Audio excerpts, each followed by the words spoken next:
Hey guys, Nick here, and today we're taking a look at the Bose QuietComfort headphones, the successor to the highly acclaimed QC line, which Bose quietly put out to pasture a few years back. Enter QuietComfort.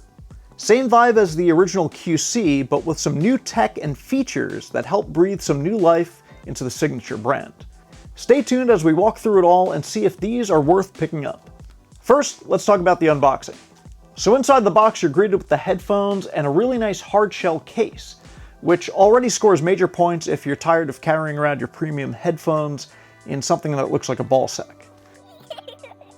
You also get a USB-C charging cable, so a major step up from the QC35s, and a 2.5 to 3.5 millimeter auxiliary cable for all you audiophiles when you're listening to something high-end like K-pop Demon Hunters and Bluetooth just simply won't cut it.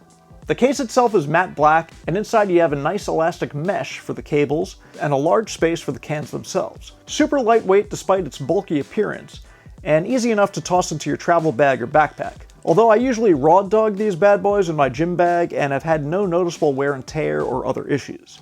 In hand, the headphones are super lightweight, coming in at around a half a pound, and design-wise they still have that classic Bose look.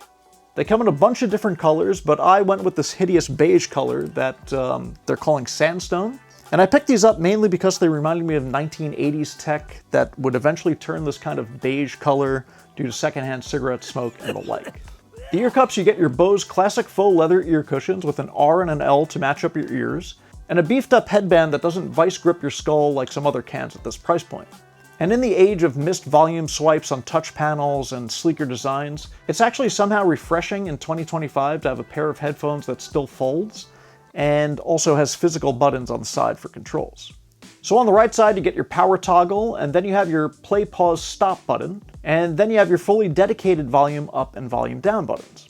On the left side you have your mode button, and this switches between quiet and aware mode. And if you're a Spotify person, you can switch this button to long press to launch Spotify. And I wish Bose would kind of open it up to other music players since I'm a YouTube music guy, ride or die.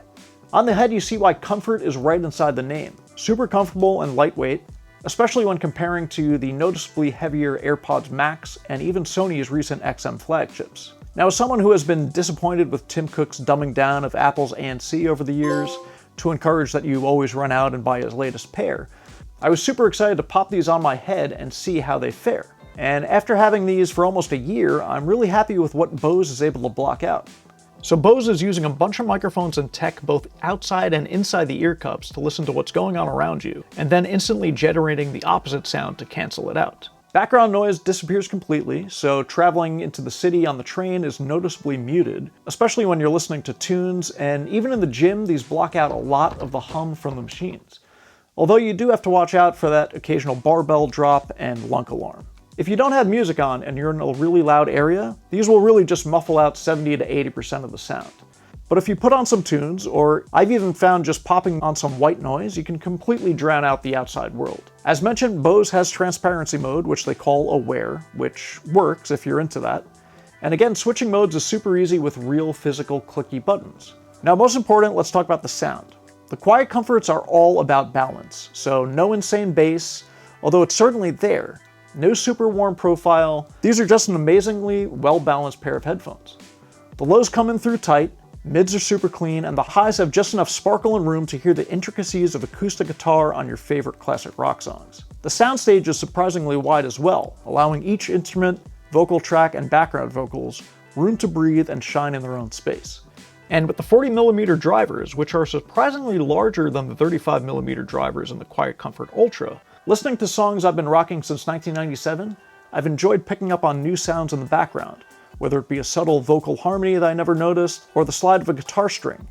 Really fun to listen to, and I definitely recommend picking these up if you're looking for that straightforward classic Bose sound.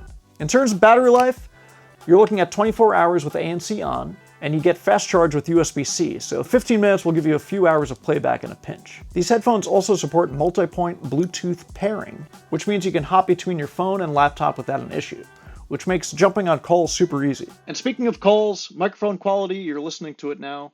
Certainly not the greatest, but definitely serviceable if you're in a pinch, need to take a call, and don't want to carry around your dedicated work headset. The only thing to really flag here is that these are not rated for water resistance, so you just have to be careful if you're taking these on your next scuba dive. But I'll say again, these are my gym headphones, and I've had zero issues with sweat or what have you, and these have really held up incredibly well. Another bummer is that these headphones do not have on-ear detection, so if you're playing music, take off your headphones, you might have to rewind to see what you missed. Now price-wise, you're looking at $350 retail, but you can usually find them around $279, and I was actually able to pick these up for $199 around Black Friday last year, and I'll have the latest pricing down below. Final thoughts, there's really not a lot to dislike about these headphones, especially if you can snag them on a sale. Super comfortable, top-tier ANC, physical buttons and controls, crisp, balanced audio, great for any genre of music or your favorite podcast, and a legit carrying case. These are a breath of vintage fresh air in a crowded space of $500 headphones that don't fold, and quite frankly don't sound as good. So that's about it. As always, this has been Nick from Quick Tech. If you're glad to see that I'm still alive, make sure to hit that like button and tell your friends. And also drop a comment down below so YouTube knows that I didn't croak.